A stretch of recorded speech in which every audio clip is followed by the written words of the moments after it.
Hi అండి, welcome back to our channel Lakshmi Manasa creations. ఈరోజు మనం ములక్కాయ జీడిపప్పు కర్రీ క్యాటరింగ్ స్టైల్లో ఎలా తయారు చేసుకోవాలో చూద్దామండి.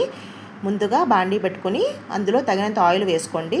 అది హీట్ ఎక్కిన తర్వాత ఉల్లిపాయ ముక్కలు కూడా యాడ్ చేసుకోండి. అవి బాగా వేగిన తర్వాత అందులో పచ్చిమిరపకాయ ముక్కలు, అల్లం వెల్లుల్లిపాయ పేస్ట్ కూడా యాడ్ చేసుకోండి.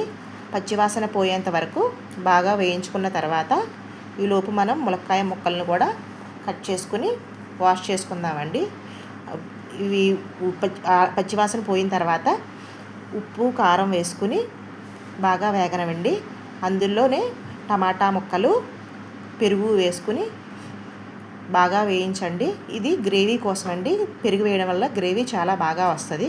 2 గంటల పాటు నానబెట్టిన జీడిపప్పును కూడా ఇందులో యాడ్ చేసుకుందామండి.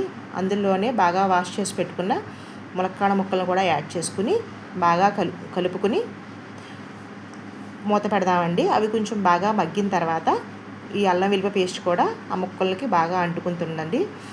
కొంచెం కలిపిన తర్వాత అందులో కొంచెం వాటర్ కూడా ఆ ముక్కలు మురిగేంత వరకు వాటర్ యాడ్ చేయండి.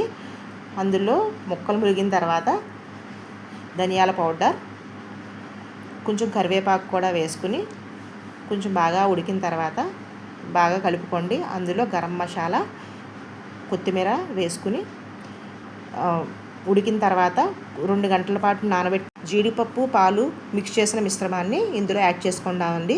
అది కొంచెం దగ్గర పడేంత వరకు ఉడికిన తర్వాత సర్వ్ చేసుకోవడం చాలా టేస్టీగా ఉంటుంది. ఒకసారి ట్రై చేసి చూడండి మరి. Thank you.